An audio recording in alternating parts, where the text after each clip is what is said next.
Assalamualaikum warahmatullahi wabarakatuh. Kami akan membacakan hasil dari rancangan pengelolaan hama dan penyakit pada tanaman anggrek di Titi Orchid, Sleman, Daerah Istimewa Yogyakarta. Saya Berliana Della Febianti, NIM akhir 013.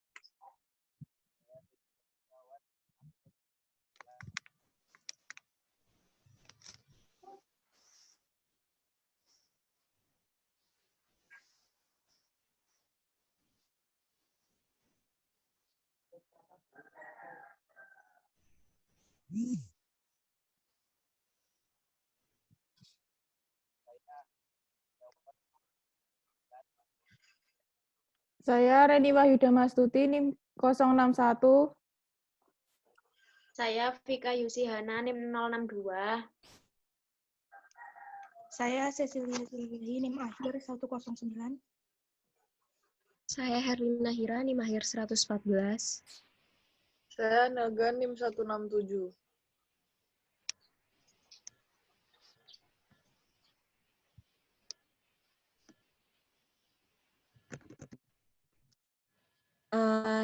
Baiklah, ini yang akan kami sampaikan. Yang pertama itu adalah latar belakang.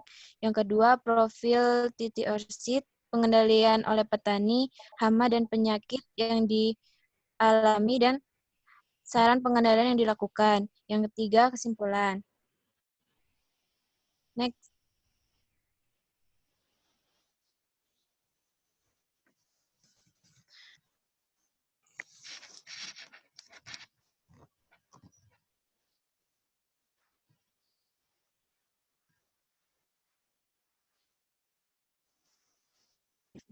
Targetnya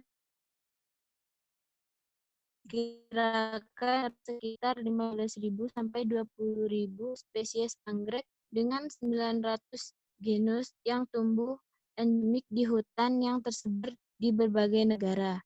Dari seluruh spesies anggrek di dunia, 5.000 spesies diantaranya ada di Indonesia.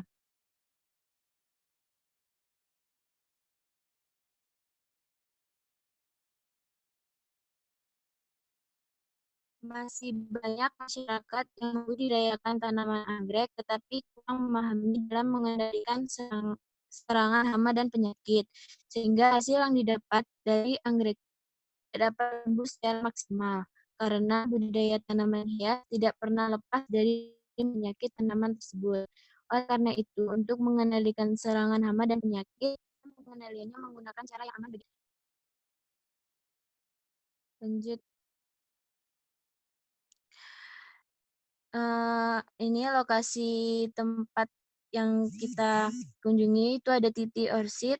Lokasinya di Jalan Boyong, Pakem, Kabupaten Sleman, Daerah Istimewa Yogyakarta.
Selanjutnya ada hama tungau merah.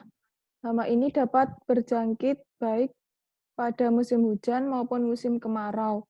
Namun umumnya serangan meningkat pada musim kemarau. Gejalanya yaitu bagian tanaman yang diserang antara lain tangkai daun dan bunga. Tangkai yang diserang akan berwarna seperti perunggu. Pada permukaan atas daun terdapat titik atau bercak berwarna kuning atau coklat, kemudian meluas dan seluruh daun menjadi kuning. Pada permukaan bawah berwarna putih perak dan bagian atas berwarna kuning semu. Pada tingkat serangan lanjut, daun akan bercak coklat dan berubah menjadi hitam kemudian gugur. Kemudian ada hama kumbang gajah atau Orchidopilus aterimus. Ciri-cirinya yaitu kumbang berwarna hitam, kotor atau tidak mengkilap dengan ukuran bervariasi 3,5 sampai 7 mm termasuk moncong. Kumbang bertelur pada daun atau lubang pada batang tanaman. Larva menggerek ke jaringan batang atau masuk ke pucuk atau kuncup dan tangkai sampai menjadi pupa. Fase larva, pupa, sampai dewasa berlangsung dalam pseudobulb. Larva yang baru menetas menggerek pseudobulb, makan dan tinggal di dalam pseudobulb tersebut. Pupa terbungkus oleh sisa makanan dan terletak di rongga bekas gerekan di dalam pseudobulb.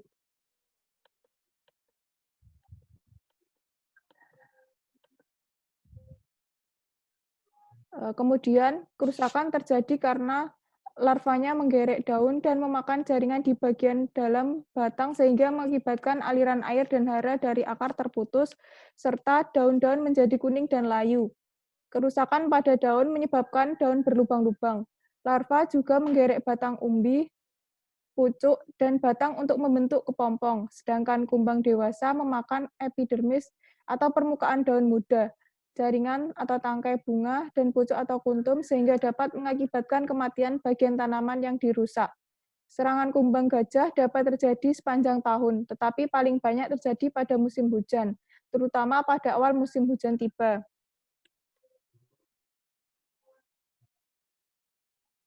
Selanjutnya ada kutu putih atau Pseudococcus spesies. Nah, ciri-cirinya itu seluruh tubuh tertutup oleh lilin termasuk tonjolan pendek yang terdapat pada tubuhnya.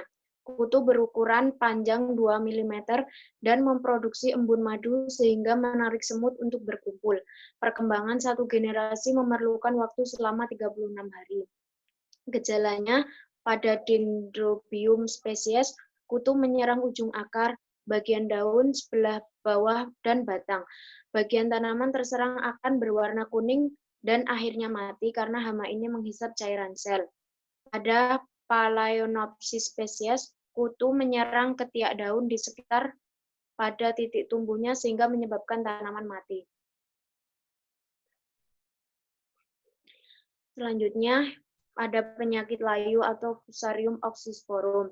Penyakit ini menyerang melalui luka bekas potong setelah jamur menyerang. Tanaman akan mengalami kemunduran pertumbuhan. Jika tidak segera dikendalikan, tanaman akan mengalami kematian. Gejalanya, tanaman menguning dan terkadang melintir. Pada daun tampak seperti keunguan. Serangan Fusarium banyak terjadi pada anggrek Cattleya, Dendrobium, dan Phalaenopsis.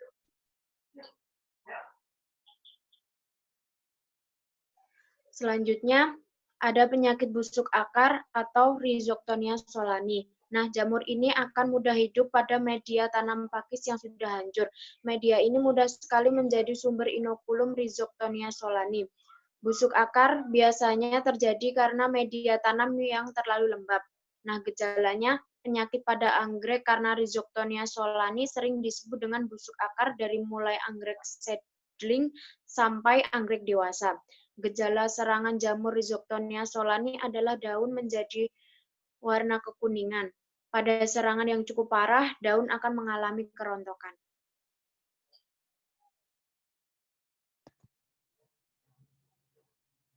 Selanjutnya, ada saran pengendalian untuk hama yang sudah disampaikan sebelumnya. Hama yang pertama ada tungau merah. Jadi, saran pengendalian preventif untuk mengendalikan atau mengelola hama tungau merah yang yaitu dengan dapat mengatur lingkungan yang bersih, membersihkan daun-daun tua, dan membuang di tempat yang jauh, serta melakukan inspeksi terhadap tanaman anggrek. Jika ada tanda-tanda serangan, maka tanaman itu dapat diambil dan dilakukan tindakan secepat mungkin sebelum efeknya lebih parah. Untuk pengendalian kuratif hama tungau merah, yang pertama dapat menyemprotkan air dengan tekanan tinggi dan dilakukan pada bagian bawah daun. Kemudian melakukan pemantauan secara rutin. Selanjutnya kita dapat menggunakan pestisida nabati untuk mengendalikan hama tungau merah dan beberapa tips mudah menyemprotkan cairan semprot dengan sabun yang lembut yang dicampur dengan minyak goreng dan larutan blenderan bawang putih. Selanjutnya, pengendalian preventif untuk kumbang gajah atau Orchidopilus aterimus.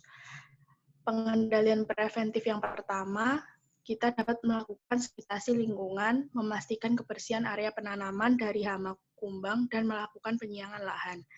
Untuk pengendalian kuratifnya, populasi kumbang gajah memang sulit diprediksi, tetapi biasanya pada musim kemarau panjang, tanaman anggrek banyak yang rusak karena kumbang gajah.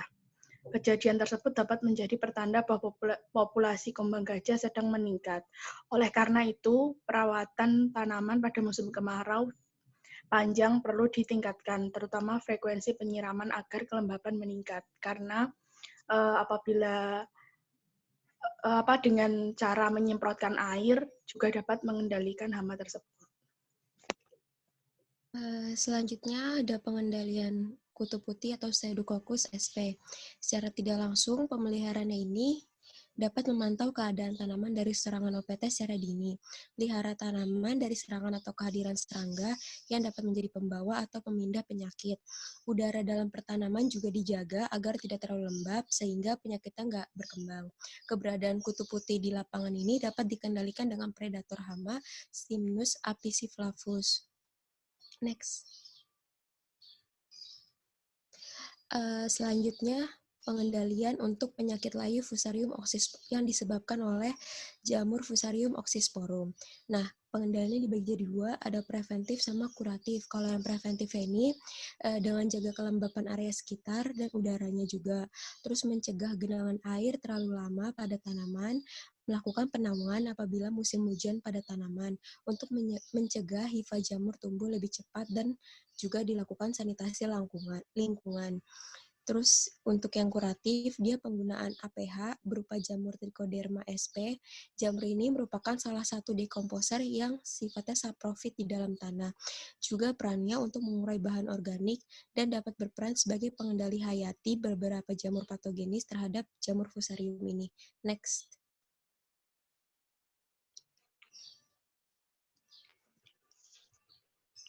Selanjutnya ada penyakit busuk akar. Pengendaliannya untuk pengendalian preventif kita bisa dengan membersihkan gulma di sekitar tempat yang akan diletakkan tanaman anggrek. Selain itu, saat musim hujan, tanaman anggrek dipindah ke tempat yang memiliki naungan agar tidak terguyur hujan terus-menerus dan dapat memicu busuk akar. Untuk pengendalian kuratif, bisa menggunakan pestisida hayati Prima PF yang mengandung Bacillus species dan PF untuk mengendalikan jamur penyebab penyakit busuk akar.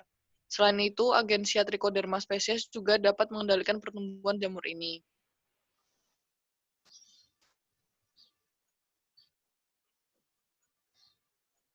Kesimpulannya, hama dan penyakit yang menyerang tanaman anggrek di titik orchid antara lain yaitu tungau merah, kumbang gajah, kutu putih, Fusarium oxysporum, dan Rhizoctonia solani.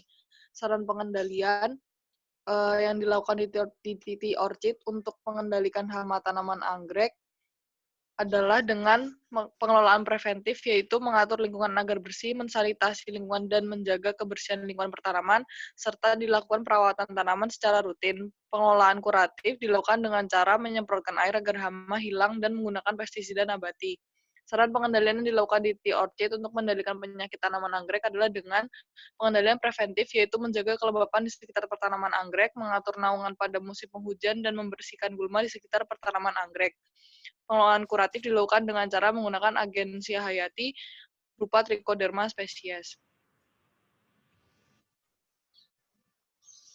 Sekian presentasi dari kami. Apabila banyak kurangnya mohon maaf. Jika ada pertanyaan bisa komen di kolom komen. Terima kasih.